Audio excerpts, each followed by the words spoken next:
You have to own it. You have to own it yourself or have access to it. You have to own it through trustworthy people like yourself, like ourselves, people who have pledged themselves to try to get people to get into precious metals for all the right reasons for the last 10 or 11 years or even longer for that matter. So it's, I love coming to conferences like this. I'd like to be more of a spokesperson for silver and gold. I'm always trying to encourage Canadians to own it. We've created lots of different funds that they can invest in. And has been the way it is. I mean, it's shocking that it's been the best asset for the last 11 years, and we can still hardly muster up a real surge of common interest in it, but it's coming. But, I mean, you've reached out beyond Canada. Your PHYS and PSLV are listed on the New York Stock Exchange. Right. And so people from all over the world can participate in your funds. They can. And I'll tell you one of the latent things in silver.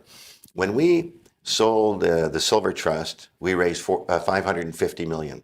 When we sold the gold trust, we raised $440 million. So again, it's another example of people being more willing to buy silver than gold.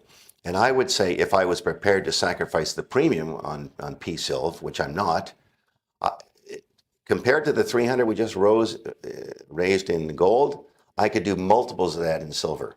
If the physical silver were available? If it was available and I was willing to sacrifice the premium. I'm not willing to sacrifice the premium. Yeah. And I have to find ways that we can do it without sacrificing the premium. But I know the demand is there.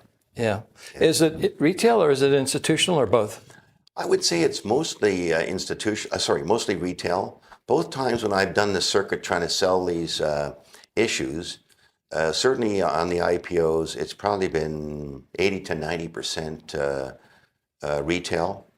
I was very much shocked that when I tried to tell the silver story, that I wasn't getting much resonance with institutions whatsoever. In fact, very few of them had even looked at it. People who invested in gold already hadn't even looked at silver.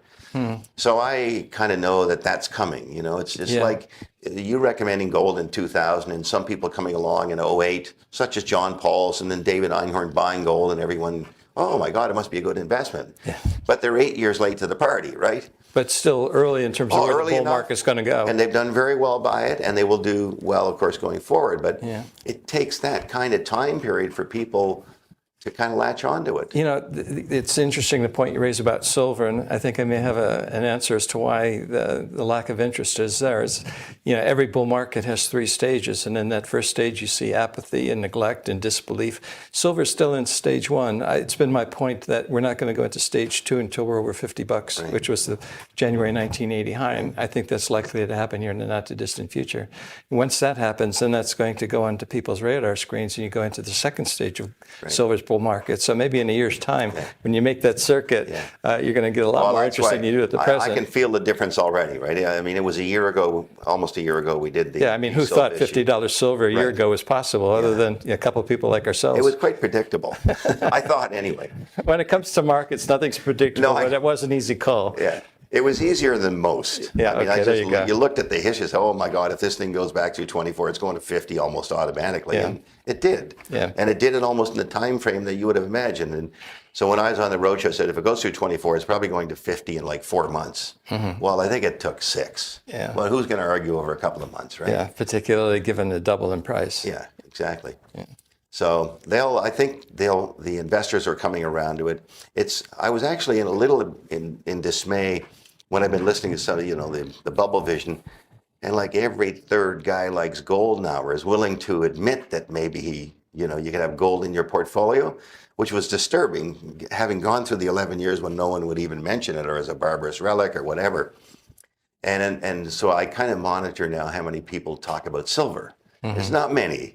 But you can see it creeping into the conversation. So. But gold is in the second stage of its bull market since it went over 1,000 an ounce. So you can expect to have more people talking about it. Sure. But the question is not talk, but whether they're doing it. Yeah. And given the fact that this percentage of assets is still 0.75%, which I keep coming back to, it shows that this is an under-owned asset compared to, say, the U.S. dollar, which is an over-owned asset. Yeah, they're going to come back. I mean, it's having dealt with large institutions and pension funds, they're so rigid in their programs, that they can hardly consider owning something physical. I mean, it's so against the grain of what their advisors are telling them.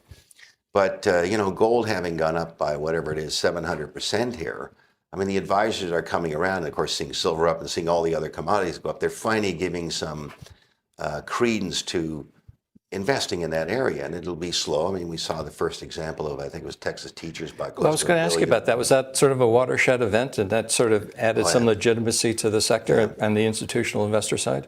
Well, I think John Paulson going into GLD, David Einhorn buying physical, the Texas teachers buying physical, those are huge eye openers. And some of the central banks stepping in to buy gold are sea changes in what's going on out there. And it makes it more acceptable for the mainstream to come in, who'd never even considered it before. Okay. But it's still a tough sell. I can't tell you how difficult it is. Let's go back to something you just mentioned a couple of minutes ago about gold going up $32 in one day beyond the 2%, which, GAT has contended that you have certain mechanisms where the intervention occurs. It's either 1% or 2%. This is the first 2% day this year. Yeah. Is it an indication, in your view, that maybe the people who have been trying to keep the gold price suppressed are just losing control? Yeah, I've no doubt that they are losing control, particularly when you have these people like Mexico and South Korea and us raising 300 million. We're all coming into the physical market,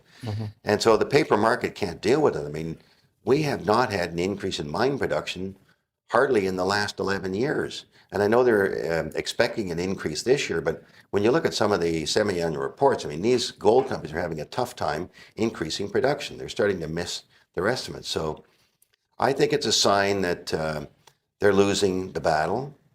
And I don't know how the managed retreat is going to be. I'm sure you'll explain that to us.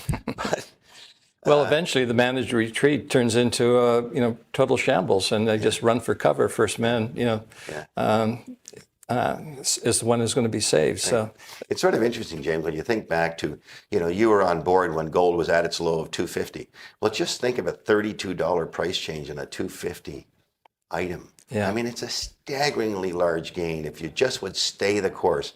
And that's how the investment becomes exponential after a while. Like a $1.20 move in silver to someone who bought it at $5. It's 24% in a day.